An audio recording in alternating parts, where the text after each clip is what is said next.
जो हमारा ऑब्जेक्टिव होता है फाइनेंशियल मैनेजमेंट का वो ये है कि ज़्यादा से ज़्यादा जो शेयर होल्डर्स हैं उनकी वेल्थ यानी उनको जो पैसा मिलना है वो मैक्सिमाइज हो।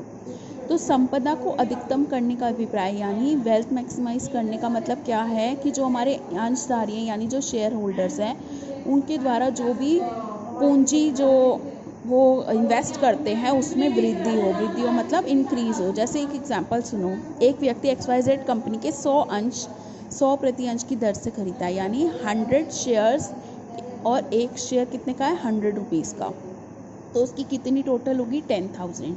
कुछ समय बाद क्या होगा, जो उसका मार्केट में जो प्राइस है वो 120 हो जाता है उस शेयर का। तो जब मार्केट में प्राइस 120 शेयर हो जाए, उसके पास 100 शेयर्स ही हैं तो उसके 120 मल्टीप्लाई 100 12,000 क्या हो गई उसकी संपदा, यानी उसकी अब पूंजी या उसकी लगा लो वेल्थ ज़्यादा बढ़ गई। तो ये जो 2000 की वृद्धि हुई है वो उसकी वेल्थ मैक्सिमाइज हुई है। अगर अंश का मूल्य यानी अगर अंश का इस शेयर का प्राइस अगर गिर जाता 100 से 80 हो जाता तो उसकी संपदा 2000 रुपये से घट जाती। तो हमें क्या कोशिश करनी है फाइनेंशियल मैनेजमेंट में कि जो भी वेल्थ मैक्सिमाइजेशन हो, ज़्यादा से ज़्यादा शेयर होल्डर्स की वेल्थ मैक्सिमाइजेशन हो। तो इसके अंदर बेटा हमें 3 डिसीजन लेने होते हैं, investment decision, financing decision, dividend decision. अभी होता क्या, इन्वेस्टमेंट डिसीजन का मतलब क्या हुआ कि कहाँ कहाँ मुझे इन्वेस्ट करना है, कि मैं ऐसी जगह पे इन्वेस्ट करूँ जहाँ मुझे लाभदायक हो।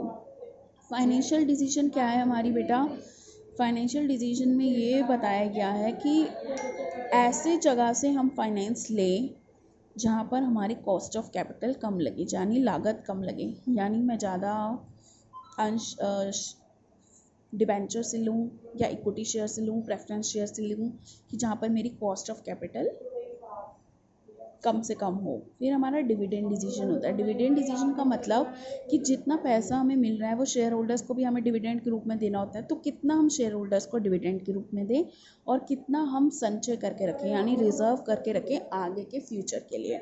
तो ये डिसाइड करना होता है फाइनेंशियल डिसीजन में, सॉरी डिविडेंड डिसीजन में। तो 3 डिसीजन बेटा दोबारा सुनो, ये बहुत इंपॉर्टेंट है। इन्वेस्टमेंट डिसीजन मतलब कि बिजनेस कहाँ पर इन्वेस्ट करे, कौन सी जगह पर कितना पैसा इन्वेस्ट करे। फाइनेंशियल डिसीजन मतलब जो हमें कैपिटल लेनी होती है क्या इन्वेस्ट करने के लिए, वो हम वहाँ के सोर्सेज से लें जहाँ हमारी कॉस्ट ऑफ कैपिटल कम लगे। यानी मैं डिबेंचर से लूँ, लोन से लूँ, इक्विटी शेयर कैपिटल से लूँ, मतलब जहाँ मेरी कॉस्ट ऑफ कैपिटल कम लगे वहाँ से मुझे फाइनेंस अरेंज करना है। डिविडेंड डिसीजन का मतलब ये होता है जो हमें प्रॉफिट मिलता है जो वो डिविडेंड के फॉर्म में वो शेयर होल्डर्स को मैं कितना बांटूं और लास्ट में अपने पास रिजर्व के फॉर्म में कितना रखूं जो मेरे फ्यूचर में काम आए। ठीक है, ये सारे डिसीजन हमें एक बिजनेस के अंदर लेने होते हैं।